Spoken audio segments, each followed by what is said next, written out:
یہ جو لعنت بھیجنا ہوتا ہے یا گالی دینا ہوتا ہے، بعض دفعہ جس سے بندہ بات کر رہے ہوتے ہیں وہ کسی بزرگ کی اولاد میں سے ہوتا ہے، صالح ہوتا ہے یا سید زادہ ہوتا ہے، اور پھر یہ اس کو بڑی دور تک بات جاتی ہے۔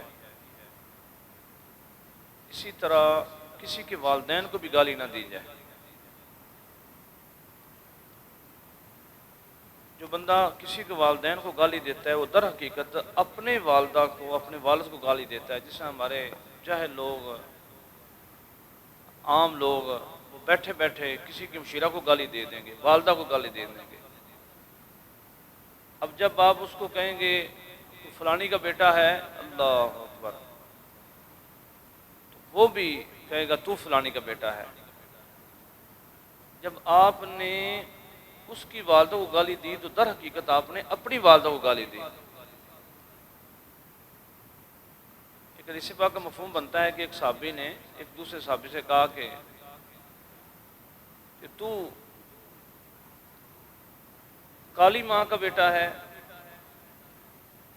تو رحمت عالم صلی اللہ علیہ وسلم کو جنہوں نے بچپن میں پالا، ایک ان میں وہ بھی تھی جن کا رنگ سیاہ تھا، سیاہ فام تھی۔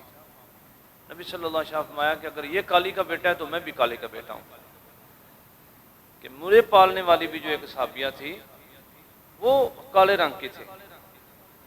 تو رحمت عالم صلی اللہ علیہ وسلم نے اس جو آپ کو پالنے والی مائی صاحبہ تھی اس کی نسبت اپنی طرف کی کہ وہ میری ماں ہے۔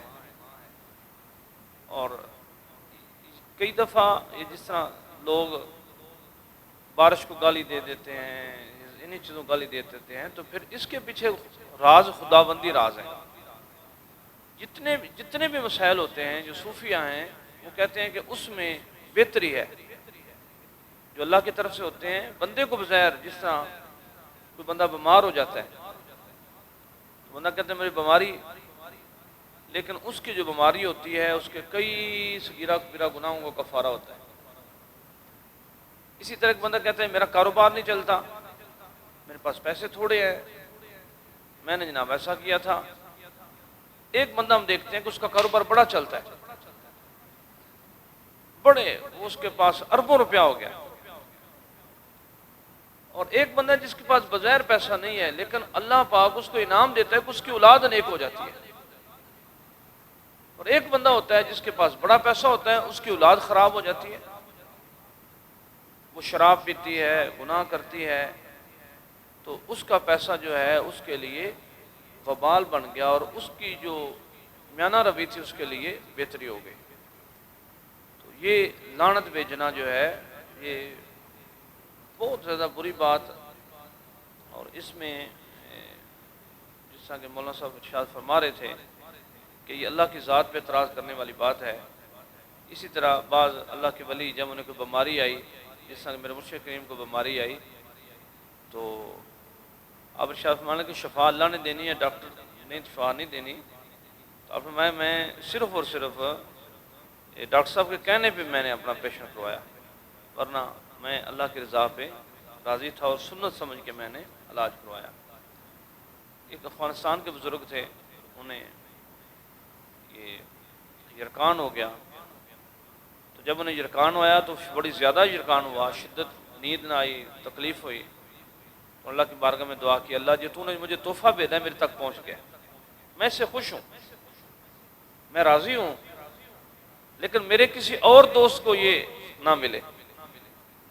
آج کی ان کی مزار پہ کوئی بندہ جس کو یرکان ہوتا ہے وہ چکر لگا لے یا وہاں سے تنکے لے تو اللہ اس کو شفا عطا فرما دیتے ہیں۔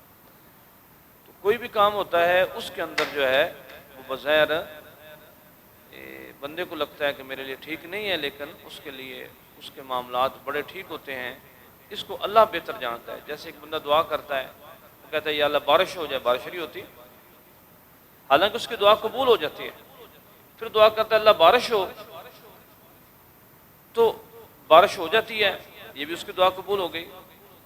یا جس مقصد کے لیے اس نے بارش مانگ رہا تھا وہ مقصد نہیں ہوا، یا مقصد وہ پورا ہو گیا، کہ مثال کو دل میں تھا کہ میری فصل خشک ہو رہی ہے، بارش ہو جاتی تو تر ہو جاتی، اب وہ کسی ادھر نہیں بارش ہوئی، کسی اور جگہ ہوئی، اس کی فصل کو پانی آ گیا، یا فصل ویسے ٹھیک ہو گئی، یا ایسے ہوا کہ نہ فصل ٹھیک ہوئی نہ بارش ہوئی لیکن پھر بھی قبول ہو گئی۔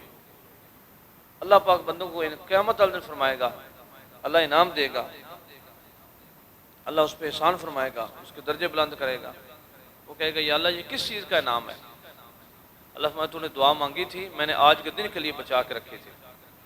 اور بندہ کہے گا اوہو کاش میری دنیا میں کوئی دعا قبول نہ ہوتی، مجھے سارے نام آج ہی مل جاتے۔